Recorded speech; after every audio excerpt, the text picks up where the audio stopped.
Genius Kids.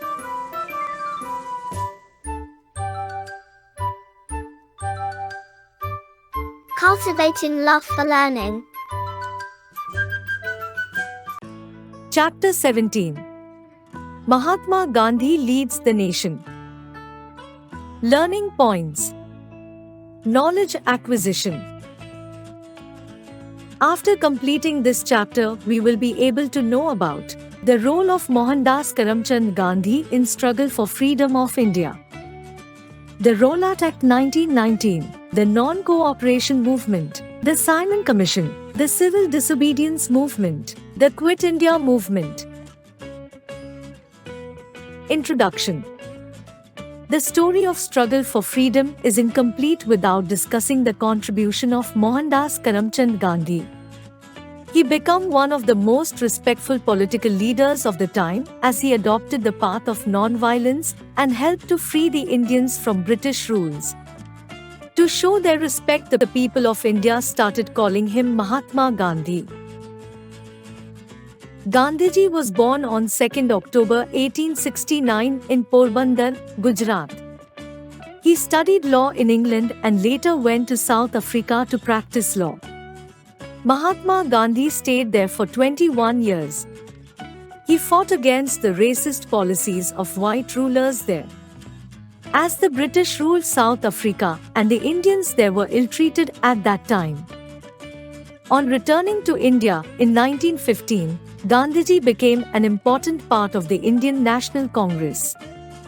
He was shocked to see the poor state of Indians under British rules and also became very unhappy about the untouchables, low-caste people. The disunity among the Indian people due to religion, caste and gender was a hindrance in the achievement of freedom. Hence, Gandhiji decided to work for their unity and freedom from such evils and as well as British rules. He started working both on services and as well as political fronts. He gave the name Harijan to untouchables. He started Satyagraha in India too, as according to him, it was the most important weapon against the British rules. Gandhiji's simplicity, kindness and commitment to the causes attracted the Indian masses who followed his philosophy. Rowlatt Act of 1919. In the year 1919, the British government passed a new law called Rowlatt Act, under which it had power to arrest people and keep them in prison without any trial. Gandhiji called for a countrywide protest against the act and it was raised by calling a hartal. The Rowlatt Act led the agitation by political leaders as well as the common public and reached the pinnacle in Amritsar, Punjab, where two leaders of the INC, as Satyapal and Dr. Saifuddin Kichlu, were arrested and taken to an unknown place. Protest their arrest. A public meeting was attended by about 5,000 people at Jallianwala Bagh in Amritsar on 13 April 1919. It had one entrance gate only. The British General Dyer blocked the entrance with his troops and commanded them to fire on the gathered crowd without any warning. The firing rested for 10-12 minutes, killing about thousands of people, and many people were left wounded. This massacre of Jallianwala Bagh was the worst picture of British rules. This shattered the faith of the whole nation and provoked a great rage amongst the Indians against the British government. Non-cooperation movement. After the Jallianwala Bagh massacre, mass protests, strikes and acts of civil disobedience spread across India. In 1920, Gandhiji led nationwide people's movement of non-violent resistances called the Non-Cooperation Movement. It opened the Gandhi era in the Indian independence of movement. According to this movement, Indians did not cooperate the British government and started breaking the laws deliberately. They decided to return the titles and honors conferred by the British. Thousands of students and teachers left the schools and colleges run by the Britishers. Boycott of elections and government functions. They left their government jobs. People protested in front of shops selling British goods and laid stress on buying Indian goods only. Subhas Chandra Bose resigned from the Indian Civil Services. The movement was a great success. Gandhiji had always emphasized that the movement should be peaceful. However, an angry mob attacked and burnt the British police station at Chauri Chaura, a village in Uttar Pradesh. In this incident, 22 policemen were killed. Gandhiji was so shocked with it, and he withdrew the movement immediately. A new group of revolutionaries like Bhagat Singh, Rajguru, Jatin Das, Chandra Shekhar Azad and many more became active. They sacrificed their lives, and this shook the foundation of British rules in India. A few more leaders also came to the front in the struggle for freedom.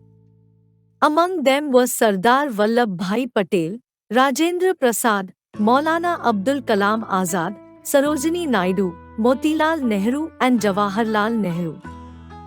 Simon Commission. In 1927, the British government appointed Sir John Simon the head to investigate and make some changes and reforms in the administration of India.